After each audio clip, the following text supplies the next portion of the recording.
Not all monsters roar with thunderous cries. Some prefer to reign in an ominous silence. Tiberius was one such figure. The Roman Empire witnessed numerous emperors throughout its history, ambitious, ruthless, adored by the populace, and universally detested. Some entered the annals of history as distinguished military commanders, others as sagacious lawmakers. Yet, only one managed to rule as if from the shadows, sitting on a throne enveloped in an atmosphere of pervasive fear and oppressive quiet. Tiberius was certainly not the emperor Rome had envisioned, nor did he meet expectations. He became the second ruler in the empire's history, but the first to abandon the eternal city, choosing instead to govern a vast world from a distant island, much like a specter whispering commands and unleashing retribution from afar. For centuries, historians have ceaselessly debated Tiberius's true nature. Was he a depraved tyrant or an underrated strategist?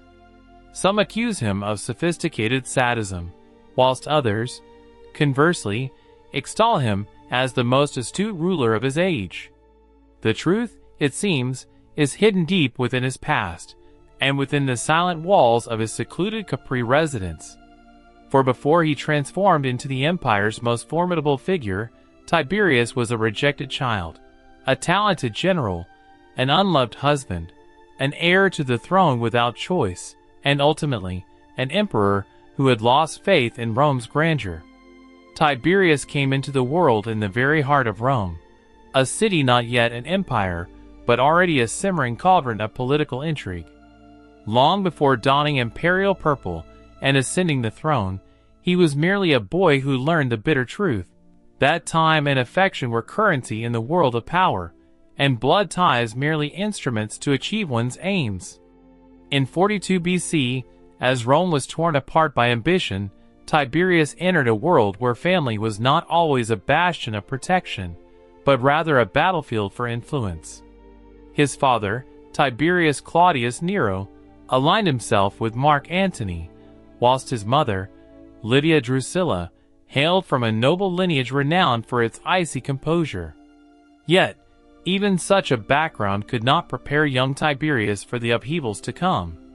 Barely able to walk, he encountered betrayal. His mother was taken from their family. Octavian, the ambitious politician destined to become Caesar Augustus, decided to take Lydia as his wife. This was not a matter of love or consent, but of power and influence.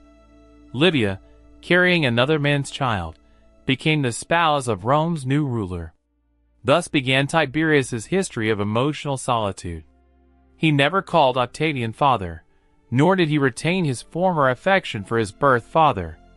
Rome had taken both from him, rendering him an orphan. Raised in the new imperial residence, surrounded by cold statues, stern tutors, and pervasive distrust, Tiberius seemed to dissolve into his own dynasty. He became an observer, listening intently and learning to discern true intentions behind the Romans' hypocritical smiles, understanding that a deadly dagger could be concealed behind every greeting. Whilst Augustus painstakingly worked to forge a dynasty designed to immortalize his name for centuries, Tiberius remained in the shadows, like an unwelcome guest at the feast of life. Fortune favored others: Marcellus, Agrippa, Gaius, Lucius. But malevolent fate pursued them, snatching them one by one, whether through illness, tragic accidents, or boundless ambition shrouded in mystery. And so, in a tragic turn of events, only he remained on the political stage, the son never destined to be fate's chosen one, the youth whose arrival brought no jubilation, the general whose talents were acknowledged but whose soul was unloved.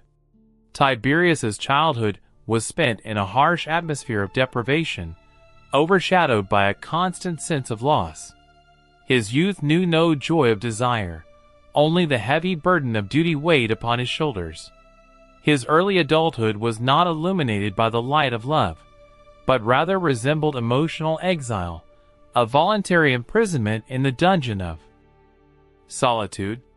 To strengthen his position within the imperial dynasty, Augustus insisted on his marriage to Julia, his daughter, A woman free-spirited, witty, and, unfortunately, notoriously unfaithful. The reclusive and ascetic Tiberius harbored a deep contempt for her, whilst she never missed an opportunity to ridicule him in public and insult him in private. Their union was cold, calculated, and cruel, and eventually Tiberius could no longer bear the burden. Receiving neither command nor condemnation, he voluntarily exiled himself to the island of Rhodes. There, far from the capital's hustle, the greatest general of his era humbly requested only one thing: to be allowed to fade into oblivion. Tiberius did not flee Rome itself, but from himself, from the life that had been imposed upon him. On Rhodes, he led the modest existence of an ordinary citizen, refusing honors, avoiding crowded forums, and indulging in solitary walks. Some claimed he was deep in contemplation, others that he mourned his bitter fate. But the empire tolerates no fugitives, and sooner or later, the shadow of Rome caught up with him, even on that distant island. Fate decreed that Tiberius, following the demise of the other heirs, was summoned back to Rome, not as a son or an individual, but as a symbol embodying the continuity of power. He returned to the Eternal City, but the trials he had endured left an indelible mark on his soul. Having once crossed a fateful threshold, he could no longer remain the same. History preserves the memory of emperors based on their famous speeches or monstrous atrocities, but Tiberius left behind neither. His legacy consists merely of traces on geographical maps, testifying to his military prowess. The art of war was his true calling, not in the form of bloody gladiatorial contests or arrogant campaigns of conquest, but as a cold-blooded strategy, akin to a surgical operation. Whilst others sought glory by unsheathing swords on the battlefield, Tiberius devised military campaigns where victory was predetermined even before the battle commenced.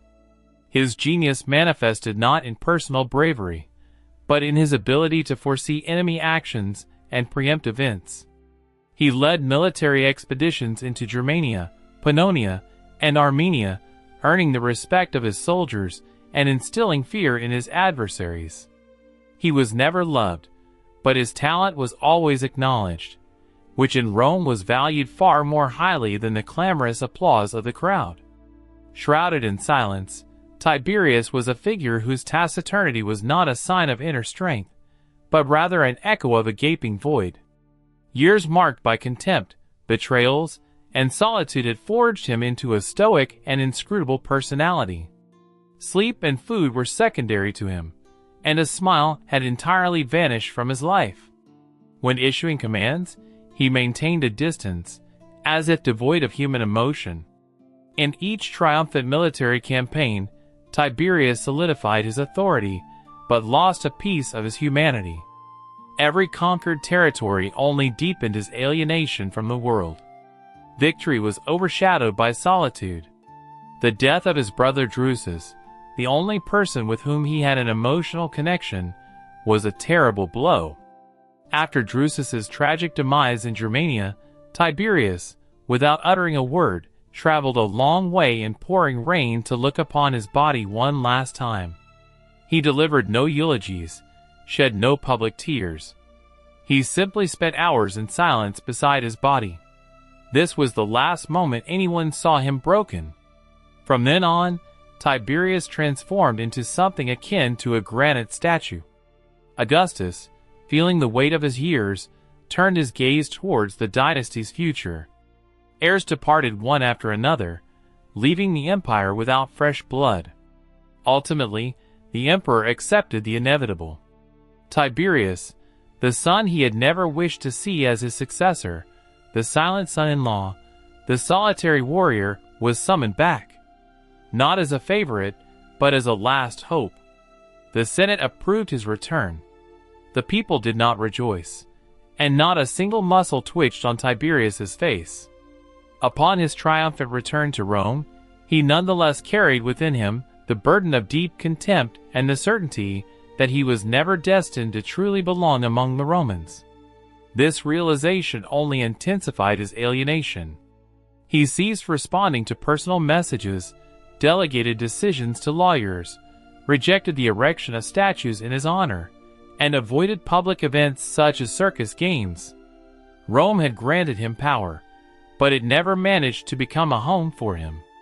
Following Augustus's demise, Rome accepted Tiberius without enthusiasm, more as an inevitability. Like the arrival of winter, something cold, necessary, yet unwelcome. It was 14 AD. Augustus, Rome's first emperor, passed away, surrounded by honors befitting a living deity. The Senate mourned, the people erected temples in his honor, and poets lauded him as the father of the empire. Against this backdrop of universal veneration, Tiberius, his successor, chosen more out of necessity than desire, remained in the shadows. He delivered no lavish speeches, promised the people no bread and circuses, but merely addressed the Senate dryly and distantly with the words, "If you deem it necessary, I will accept power." From the very outset of his reign, Tiberius made it clear that he ascended the throne not from heartfelt desire, but from a sense of duty, not seeking fame or honors. His rule was characterized by restraint, an absence of extravagance, and triumphal processions. He did not aspire to deification, avoided publicity, and rarely attended Senate meetings. Tiberius preferred to govern through edicts and letters, observing events from the shadows. Unlike Augustus, who understood that spectacle was a crucial component of power, Tiberius refused to play by these rules. The emperor conducted his governance not through public discussions in the forums, but from a secluded study. In an atmosphere of silence and suspicion, devoid of smiles and trust, he resorted to delegating authority. Lucius Aelius Sejanus, the ambitious, perceptive, and affable Praetorian prefect, emerged onto the political stage. Unlike the reserved Tiberius, Sejanus exuded warmth and decisiveness, promptly making decisions where the emperor hesitated. Rome began to perceive Sejanus as the strong hand Tiberius was widely believed to lack. However, the burgeoning trust in Sejanus soon turned into a threat. He not only reorganized the Praetorian Guard, but also transformed it into a powerful political force.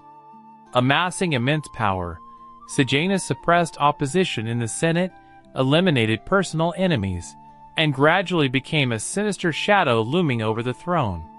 Tiberius, immersed in his paranoia, began to harbor suspicions, concealing his feelings but observing events intently. What he witnessed plunged him into deep unease. In 26 AD, the emperor made an unprecedented decision in Roman history. He departed the capital not for state affairs or illness, but due to the unbearable nature of remaining there. As if defying the world with the words, "If you wish, rule yourselves," he withdrew to the island of Capri. From that moment, Tiberius ruled the empire like a phantom, dispatching imperial decrees from afar, signing death warrants, and approving laws, but he never returned to Rome. During those days, whilst Tiberius indulged in his solitude, Rome found itself under the sway of Sejanus, whose rule lacked both a visible face and a tangible presence, like a phantom republic. Sejanus, like a meteor, imagined himself the absolute master of the city. However, blinded by his own grandeur, he made a fatal error. He underestimated the emperor, who had withdrawn from affairs. Tiberius, secretly investigating Sejanus's activities, patiently gathered evidence, and when his patience was exhausted, he ordered the public execution of the presumptuous minion. At that moment, the people of Rome realized what many had forgotten. Tiberius's apparent inaction was not a display of weakness, but a meticulously calculated strategy, an iron grip on the situation, an absolute power that required no grand pronouncements. From distant Capri, Tiberius, like a puppeteer, destroyed his rival without direct intervention. This served as a harsh warning. No one could feel safe, and only the emperor possessed unquestionable authority. However, this demonstration of strength came at a high cost. Rome was gripped not so much by honor as by fear. The empire felt not governed, but merely under intense surveillance. And at the summit of his impregnable island, surrounded by cold, soulless statues, Tiberius continued to reign, whilst remaining in the shadows. Romans wondered, where was their emperor? And the answer to that question instilled terror.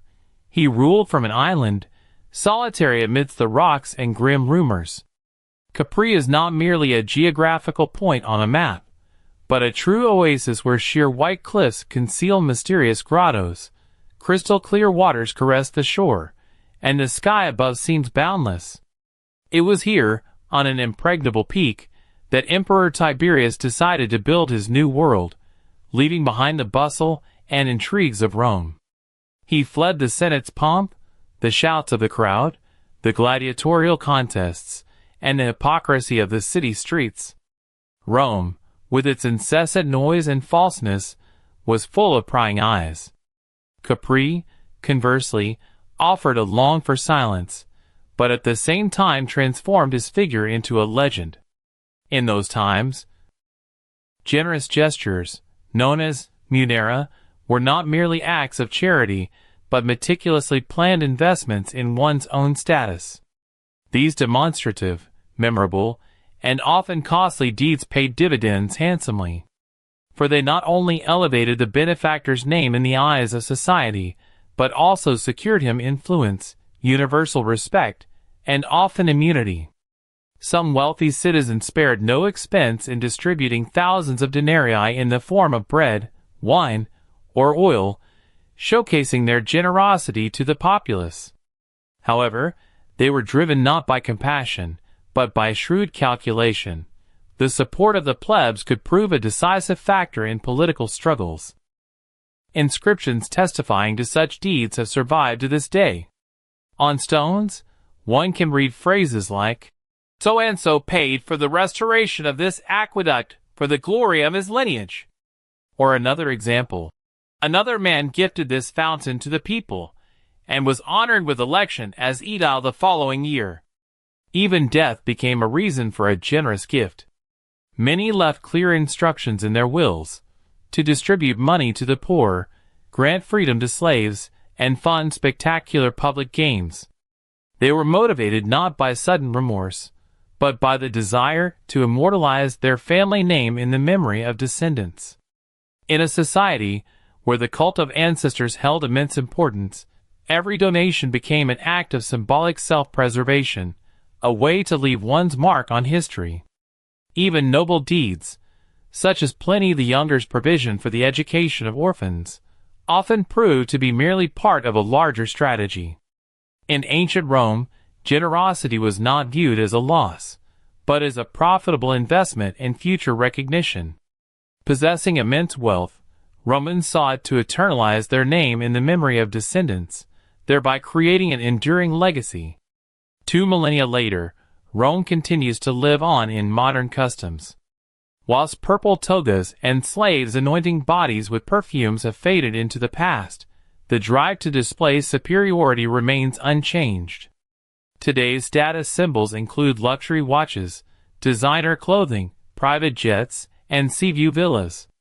Yet, the essence remains the same: to assert one's dominance without uttering a word. Social media has transformed into a modern-day Roman triclinium, where users flaunt their lives, posting photographs of food, travels, and attire. The aim is not to share experiences, but to stand out, to demonstrate one's superiority and higher social status.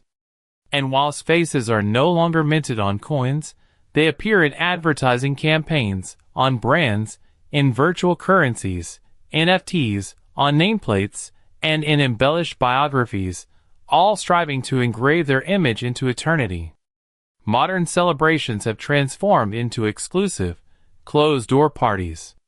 Luxurious Roman villas are reflected in contemporary penthouses equipped with security systems. Open donations have become large-scale charitable initiatives, widely covered by the media. Even leisure still remains an attribute of the chosen few. In our times, just as in antiquity, success is measured by those who possess means without apparent effort. What then has changed? Only the outer shell. We remain convinced of the importance of external displays, of the necessity to showcase wealth, influence, and social standing. It is believed that if achievements are not visible to others, they lose their value. In this context, Rome appears not merely as an ancient civilization, but as a form of instruction, a guide to action that we, without conscious awareness, continue to study and apply in modern life. Let us pause for a moment. If fate had cast you into the era of ancient Rome, what place would you have occupied in society?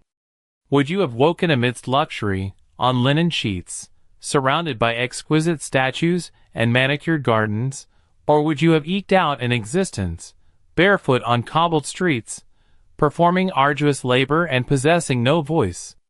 For the truth is that in ancient Rome, as in any other society, the prosperity of some was inextricably linked to the destitution of others. And whilst the grandeur of Roman monuments belongs to the past, their conceptions of power, hierarchy, and prestige continue to reside within our consciousness. This raises a pertinent question: have we truly progressed in our development, or have we merely changed the external trappings? Let us not forget that a people who do not remember their past are condemned to repeat its mistakes.